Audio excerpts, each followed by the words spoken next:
48번째입니다. 7월 15일 수요준 말씀 시작하겠습니다. 창세기 4장 1절, 2절, 2절 읽어보겠습니다. 아담이 그의 아내 하와와 동침하매 하와가 임신하여 가인을 낳고 이르되 내가 여호와로 말미암아 득남하였다 하니라. 그가 또 가인의 아우 아벨을 낳았는데 아벨은 양치는 자였고 가인은 농사하는 자였더라. 제목을 하나님의 약속을 따라서 여자의 후손을 기다리는 첫 가정입니다. 가정. 그 소제목으로 그 에덴 밖에서 그렇지만 여호와로 말미암아서 얻은 두 형제, 두 아들 얘기입니다. 아주 이제 실제적이죠. 구체적이고 그 성경도 구약에서 우리가 보다가 신약으로 넘어오면 실질적으로 되거든요. 아주 인격적으로 구체적으로 나타납니다. 그 성경은 이론이 아니고 또 뭐 추상적인 게 아니고 아주 그 실제적이고 그런 거거든요. 아주 인격적이고 그렇게 우리가 보여질 때 우리 자신에게 적용이 바로 이렇게 되거든요. 그래서 오늘은 이제 에덴 밖으로 내보내어졌지만 그 여호와의 이 긍휼과 은혜의 간섭이 관여가 있기 때문에 많은 과정을 이제 구체적으로 겪습니다. 우리가 살아가는 평범한 일상처럼 그렇게 겪고 나가거든요. 그래서 아담이 그의 아내 하와와 동침함에 그 한글 성경과 메시지 성경에는 뭐 동침한다, 잠자리를 같이 한다 이렇게 번역이 되어 있습니다. 근데 지난번에 우리 봤듯이 이 원어를 보면 야다거든요. 이게 야다, 알다, 그러니까 어떻게 아는가. 아담이 하와를 알았다 이 말이거든요. 이게 이제 지식적으로 무슨 이해했다 이런 말이 아니고 그 아주 육체적으로 경험적으로 최종적으로 인격적으로 그 연합을 이루어가면서 안다 이겁니다. 안다. 그 창세기 3장에서 그 여자와 그의 남편 아담이 이제 선악을 알게 하는 나무 열매를 먹었잖아요. 그때 아는 거는 다하트라고 했습니다. 다하트. 이거는 이제 주 포인트가 뭐냐면 그 하나님을 배제한 하나님 관계를 떠난 그러고서 이제 자기 그 시각과 그 욕망과 어떤 독자적인 판단을 기준으로 삼아서 그 선과 악을 결정을 하고 집행하고 이게 이제 다하트의 길이거든요. 근본적인 차이가 이제 하나님과의 관계에서도 구체적으로 호흡이 안 되고 단절된 상태에서 또 사람과 사람과의 관계에서도 그냥 객관화돼서 뭔가 인식하고 결정하고 그런다는 거죠, 이게. 핵심은 이제 판단과 집행권입니다. 그렇게 되는 게 왜 문제냐? 하나님처럼 돼버린다는 겁니다. 이게 독립적인 그 판단 위치에 선다는 거거든요, 이게. 그러면 이게 이제 하나님과의 관계에서 단절되니까 이게 실상은 죽은 자입니다. 살았다 하는 이름을 가졌으나 실상은 죽었다는 말이 그 하나님과의 관계에서 끊어져 버렸다. 예를 들어 우리도 이제 형제와의 관계에서 그 단절돼 버리면 그게 죽은 거거든요. 뭐 독자적으로 살았겠지만은 호흡이 안 되는 거죠. 그 생명 공급이 흐름이 끊겨 버리니까 그래서 안 그래도 뭐 언니 자매가 이제 어저께 뭐 이렇게 저희 아파트에서 뭐 어떤 누나를 언니를 막 길 가다가 만났는가 봐요. 만났는데 너희는 모른다 이렇게 얘기하더래요. 우리는 아는데 너희들은 모른다. 아마 이 투표함에 속해 있는 뭐 식구들을 보고 얘기하는 것 같은데 이건 이제 객관적으로 얘기하는 거잖아요. 이게 그 한 몸이 돼버리면 같이 알게 되는데 이게 이제 너는 모르고 나는 안다. 이런 문제는 이게 다같이 길인 거죠. 이게 꼭 뭐 어느 무리만 그런 게 아니고 우리 속에서도 만약에 누가 나는 안돼 너는 모르네. 이래 돼버리면 이게 다 같은 길입니다, 이게. 어, 우리가 그걸 삼가를 해야 되거든요. 그래서 아담은 하나님으로부터 그 죽음의 선언을 받게 됐잖아요. 너는 흙이니 흙으로 돌아갈 것이다. 그런데 신기한 걸 우리가 봤습니다. 이 선언 앞에서, 이 선언에 이어서 바로 그 자신의 출처와 재료를 인식했다는 게 우리가 알 수 있거든요. 왜 그러냐면 그 자기 아내의 이름을 하와로 지었다는 데서 우리가 알 수 있습니다. 자기가 규명이 안 되면 남도 규명이 안 돼요. 그 인생을 봤다는 거니까 하와를 보고 모든 산자의 어미다. 이렇게 봤다는 거니까. 이것도 아는 거지. 이게 아는 겁니다. 하나님과의 관계에서 그 죽음의 선언 앞에 자기가 인식이 뭐 연기를 호흡 뭔가 돌았다는 거잖아요. 돌아서 자기를 보게 되고 또 자기와 연결된 아내의 이름이 하와로 이름을 불려져서 부르게 됐다는 거니까 이것도 아는 겁니다. 이게 이제 관계 안에서 아는 건데 오늘 사장에서 보는 거는 더 구체적으로 실제적으로 아담이 하와를 알았다 이렇게 시작되는 겁니다. 이게 너무 중요한 거죠. 그래서 죄로 인해서 타락으로 인해서 하나님과 멀어진 사람이 이제 아담과 하와라고 하는 그 부부간 가장 밀접한 부부간에 이제 서로를 자신을 내어주는 관계잖아요. 이게 독자적으로 있는 관계에 있는 게 아니고 서 있는 게 아니고 서로에게 자신을 내어주는 구체적이고 실제적인 관계. 그래서 그 안에서 이루어지는 연합. 이걸 통해서 그 생명을 재생산하는 생명을 낳는 그러면서 알아가는 알머의 과정이 이제 시작이 된 거죠. 이건 놀라운 겁니다, 이게. 예. 그래서 그 뭐 아무리 나이가 많아도 혼자 이렇게 장성해서 혼자 사는 사람들과 어찌하든지 간에 뭐 무덤이라고 하든 뭐 후회한다고 하든 그 결혼을 해서 이제 이렇게 살아서 깊이 짜여져 보면 더 구체적으로 자기 자신도 알 뿐만 아니고 상대방도 이렇게 알아가잖아요. 그렇게 아는 게 아주 중요하다는 얘기죠. 그래서 하나님이 창조 경륜의 목적을 이루시려고 땅을 찾아오셨습니다. 1월 종정님 출애굽기 말씀 때도 말씀을 하셨는데 자기 형상을 만드시고 그 둘이 연합하여 한 몸이 이룰지로다 이렇게 선언을 하셨잖아요. 그리고 이제 사람과 하나님이 동거하는 거처로서의 동산 이걸 이제 창설하신 거죠. 그리고 그걸 기초로 해서 그 초대해 주신 사람에게 신성한 위임을 줬습니다. 동산을 경작하고 지키라. 이게 이제 모태죠, 모태. 그래서 이후로 이제 우리가 지금 보고 있는 게 이 땅이나 동산에 초대된 사람의 어떠함과 형편과 전혀 관계없이 하나님 당신의 경륜은 당신의 경륜대로 이루어 가시는 그래서 우리가 이 하나님을 그 믿고 우리가 이 신뢰하고 우리를 의탁할 수 있다는 거예요. 그러니까 이제 그 가운데 출현한 그 인류 최초의 가정이죠, 가정. 그래서 그 가정의 평범한 과정들을 통해서 그 실제적으로 하나님의 경륜이 어떻게 펼쳐지고 이루어 나가시는가 이걸 본다는 게 기대가 되잖아요. 그 사실 그 참 우리도 신뢰할 만한 사람을 찾아 지금까지 온 거죠.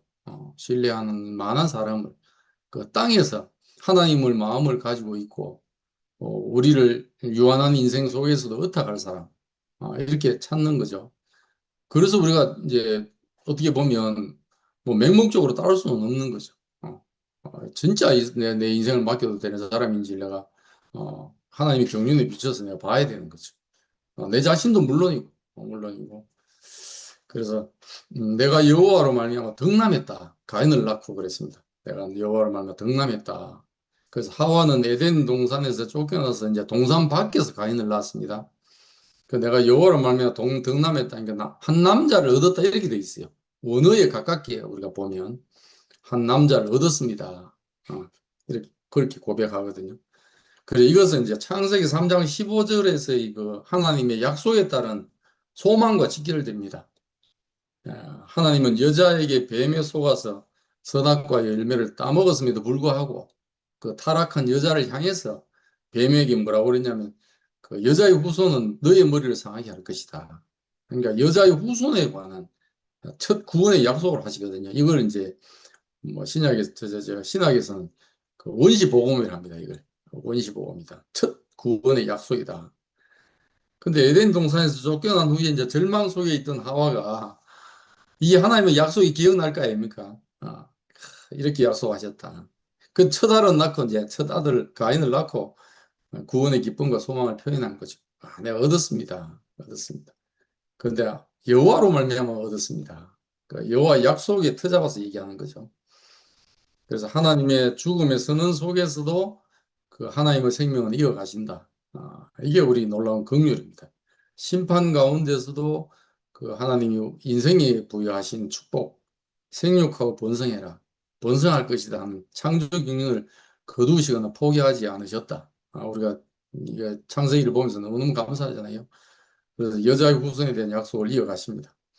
그래서 창세기 3장 20절에 하와 모든 산자의 의미다. 이 이름이 이제 창세기 4장 1절에서 실제 출산으로 이제 나타나는 거죠. 이게 현실화된 겁니다. 체현이 된 겁니다. 그 저는 이 대목을 보면서 야 생명의 하나님을 하지 않을 수가 없다. 이렇게 찬양이 됐습니다. 제 안에서.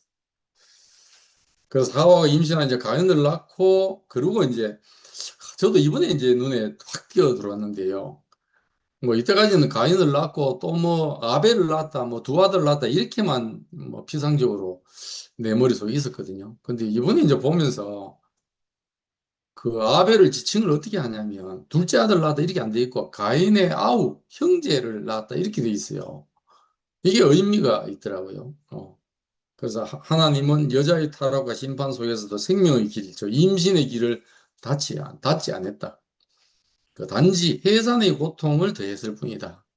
그래서 내가 너에게 임신하는 고통을 크게 더하리니 이렇게 했습니다. 수고하고 자식을 낳을 것이다. 그 한편 지난번에 봤지 않습니까? 하나님은 너는 남편을 원하고 남편은 너를 다스릴 것이다. 여기에서 원함이라는 게 그 소유하려거나 지배하려는 남편을 향한 강한 갈망이라고 그런 의미도 내포되어 있다는 말씀을 지난번에 드렸거든요. 그래서 이제 창세기 3장 16절하고 4장 1절을 함께 이제 원문에 가깝게 이렇게 보니까 뭐 예를 들면 해석을 하면 이렇습니다. 원문에 가깝게 해석을 하면 하와는 남편을 통해서 여호와와 함께 그 전치사가 그렇게 붙었더라고요. 히브리 원어에 여호와와 함께 또는 여호와의 도움으로 한 남자를 얻었습니다. 이렇게 돼 있어요. 그러니까 여자의 후손을 낳게 하겠다. 그래서 뱀의 머리를 상하게 하겠다 하는 약속이 기억나면 아들 낳아놓고 이게 그 후손인가 이렇게 생각 안 했겠습니까? 어, 예를 들면 아브라함과 그 사라가 어, 첫 아들 이스마엘을 낳고 그럴 생각 안 했겠습니까? 하나님의 약속 아래 자기의 어떤 의도나 계획이 섞여 있음에도 불구하고 야 하나님이 이 아들을 주려고 그랬구나 그렇게 생각하는 것처럼 그런 거 아닌가 싶어요. 그 나중에 이제 아니다 너 몸에서 날 자라 야 너 씨가 된다 이삭이다 이렇게 했잖아요. 그래서 여기서 가인의 이름이 뜻이 얻다, 획득하다, 성취하다, 소유하다, 기대하다 뭐 이런 거거든요. 그러니까 그러면서도 이제 그 자신의 능력만으로 이룬 게 아니라는 걸 얘기를 합니다. 그래서 여호와께서 함께 하신 생명의 은혜다. 그래서 여호와로 말미암아서 내가 득남했다. 이렇게 고백을 합니다. 그래서 동산 밖에서는 그렇지만 또 하나님의 관여하심이 있으니까요. 그래서 획득과 은혜가 혼재되어 있습니다. 이게 그 동산 안에서는 하나님의 은혜밖에 없었잖아요. 하나님의 은혜와 생명밖에 없었습니다. 근데 동산 밖에 나오니까 하나님의 관여하심과 보호하심이 있어도 이게 늘 이게 획득과 은혜가 이렇게 교차되는 거죠. 마치 광야 생활과 흡사하다. 그래서 아벨은 그 처음부터 하와의 둘째 아들이지만 가인의 아우 형제로 소개되는 데서 의미가 있습니다. 이게 그래서 이걸 이제 깊이 한번 행간을 우리가 보면 하나님의 창조 경영은 어떤가? 낳고 낳는 재생산, 즉 자녀 후사, 상속자로 이어지는 세계이기도 하면서도 확산의 또 하나님의 그 나라의 방향이 있잖아요. 그래서 그의 나라는 그 낳기만 하는 게 아니고 또 이렇게 반개로 서로 형제로 주어져서 맺어지면서 확산된다. 그래서 함께 지어져 간다 이겁니다. 그 자녀로 낳아지는 거 관계하고 형제로 엮어지는 거하고 또 다른 문제잖아요. 그 교회는 형제들로 이어지는 거죠, 이게. 이어지는 거. 그 아벨, 헤벨이라고 그러거든요. 그 뜻은 숨, 입김, 안개, 덧없음 이런 뜻입니다. 그래서 전도서에 보면 헛되고 헛되도다 할 때 그 똑같은 단어거든요. 그래서 아벨은 이름부터 사람 생명의 연약함과 덧없음을 나타내고 있습니다. 이거는 이제 너는 흙이는 흙으로 돌아가리라 하는 창세기 3장 19절이 인격화된 거죠. 사람 안에 이렇게 나타났어요. 그래서 죽음에서는 인격적으로 나타난 것이다. 그 선악과를 먹고 제일 큰 문제가 뭐냐면요. 그 인식 시스템이 오염된 겁니다. 뭔가 받아들이고 이해하고 흡수하고 이 시스템이 무너진 겁니다, 이게. 아, 그래서 오염되고 일그러져 버린 거죠. 그래서 그런 아담과 하와 안에는 이처럼 획득과 덧없음이 늘 혼합되어 있습니다. 그러니까 두 길과 두 세계가 있는 거죠. 우리를 가만 생각해보면 그게 혼재되어 있어요. 우리 안에. 그래서 여러 과정이 있는 겁니다. 시끄러움도 있고. 그래서 우리가 뭐 다음 시간에 또 이어서 보겠지만 오늘은 너무 길을 것 같아가지고 1절, 2절만 보거든요. 그래서 가인과 아벨로 대표되는 두 길은 다음 시간에 볼 텐데 그 가인은 얻은 자, 획득한 자거든요. 뜻이. 그 획득한 자처럼 보이지만 나중에 보면 결국 다 잃은 사람이 돼요. 그리고 아벨은 그 사라지는 입김처럼 정말 순식간에 가인에게 죽임을 당해서 없어지잖아요. 그래서 사라집니다. 그렇지만 하나님께 기억되는 사람이 됐어요. 어. 이게 역설이죠. 그 사람이 또 우리가 경험 속에서도 보면 내가 얻었다 이렇게 하고 붙들었다 싶은데 무너지고 없어져 버려요. 그런데 사람이 이 헛되네 아무것도 아니네 이렇게 우리 무시하고 업신여겼던 생명은 영원히 하나님 안에서 기억되는 이게 이제 이 하나님 생각과 우리 생각이 다른 거거든요. 우리가 이 비밀을 지금 교회 안에서 누리고 있는 겁니다. 그리고 교회 없으면 안 되는 거죠. 교회 안에서만 이게 통용이 되는 거니까. 세상에서는 안 그래요, 이게. 그래서 동산 밖에서 아담과 하와의 그 천연적인 연합, 결혼, 그것에서의 낳음, 출생, 이것만으로는 한계가 있는 거죠. 그래서 전도서 1장 9절에 보면 이미 있던 것이 후에 다시 있겠고 이미 한 일을 후에 다시 할지라. 그래서 해 아래 새 것이 없대요. 그러니까 저도 가만히 33년을 법원에 근무를 했잖아요. 뭐 내가 새롭게 한 게 없어요. 아무것도. 다 옛날 사람이 한 거예요. 우리 뭐 조금 새로운 모양을 띠고 있어도 모양은 다를 뿐이지 똑같은 성질의 것을 옛날 사람 다 했습니다. 문명의 기기만 다 발달되어 있는 것이. 그래서 시편 90편 10절에 보면 그 연수의 자랑은 수고와 슬픔뿐이다 이렇게 했습니다. 그래서 하나님의 은혜로운 관여 없는 아담의 길과는 더욱 비참하죠. 우리가 정치권에서 특히 우리가 보잖아요. 그 획득하는 거에 최고봉이잖아요. 최고봉.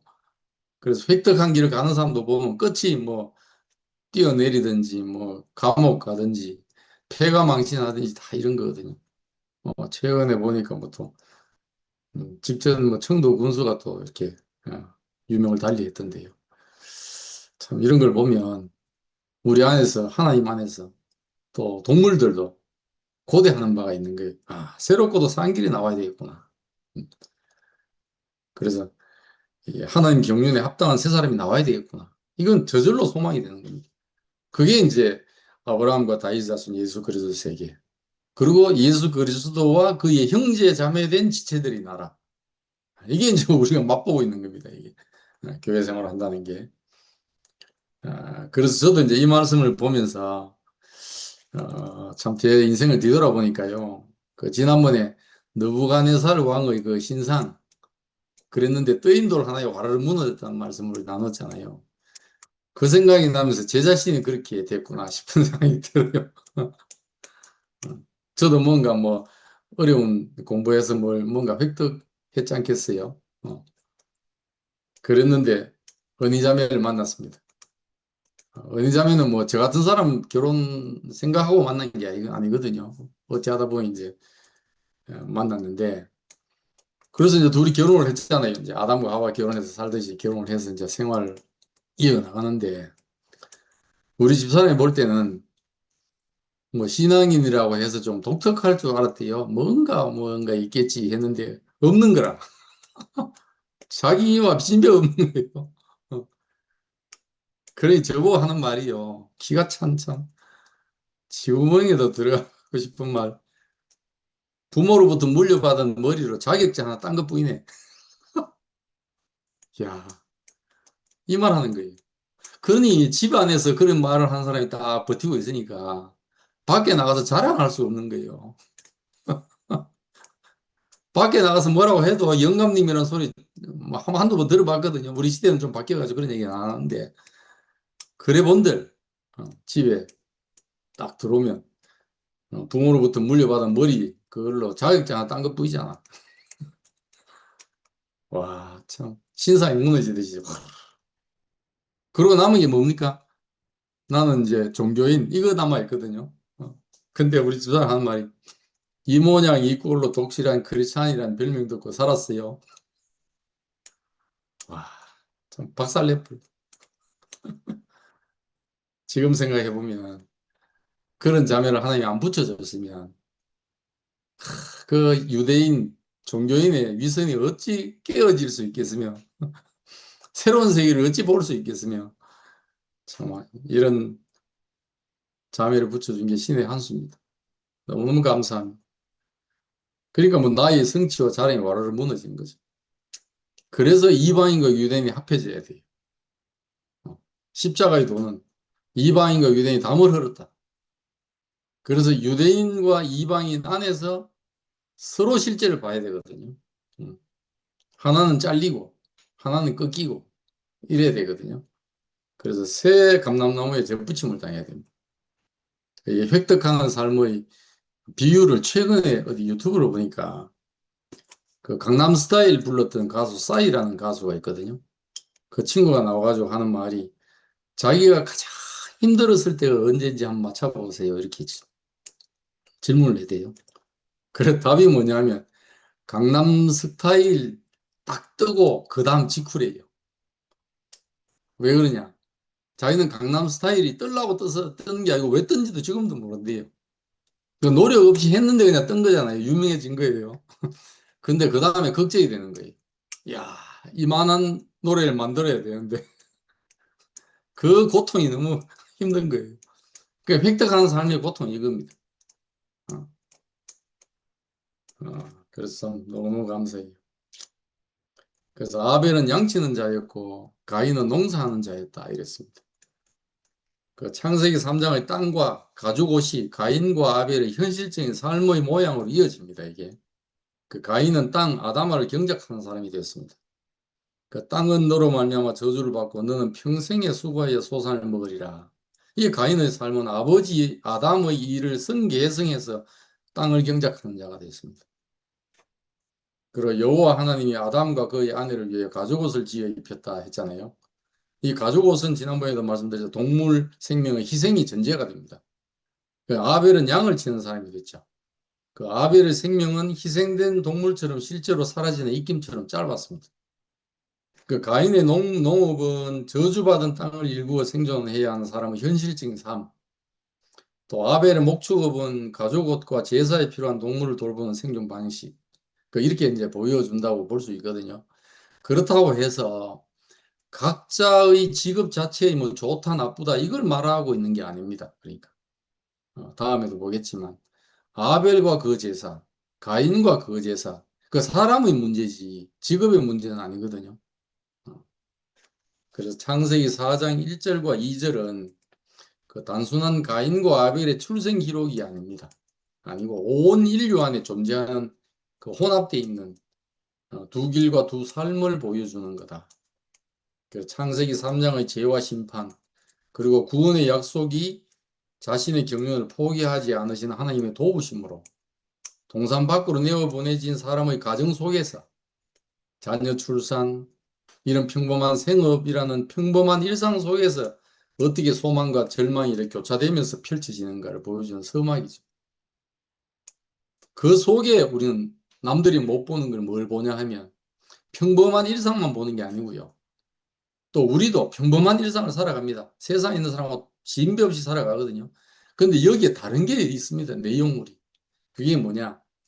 하나님이 이들을 통해서, 우리를 통해서 창조 경륜과 구원의 약속을 어떻게 성취해 나가는가? 우리 삶도 우리를 조명해 보면요. 우리 평범한 속에 하나님이 나를 들어서셔서 우리를 들어서셔가지고 어떻게 당신의 창조 경륜과 구원의 약속을 현실화시켜서 이루어 가시는가? 이걸 우리 안에서 보고 우리도 놀라워하고 그러는 거거든요. 그래서 그 속에 하나님의 그 놀라운 능력, 지혜, 여기에 이제 주목하게 되잖아요. 그래서 월요일날 순대님 말씀처럼 그 오직 그리스도의 십자가와 새 창조. 이게 이제 이 핵심이죠. 그 표면이 아니고 안에 들어있는 진짜 우리가 양식이 되고 남들과 나눠 먹을 수 있는 게 이거거든요. 모든 그 동산 밖에서 하나님의 보호하시면서 과정을 겪더라도 그 과정 속에서 드러나는 그 알맹이, 정말 진짜 찐빵 속에 그 안고 있잖아요. 그런 것처럼. 그것이 우리 안에 있습니다. 그걸 갖고 이제 오늘도 이렇게 누리거든요.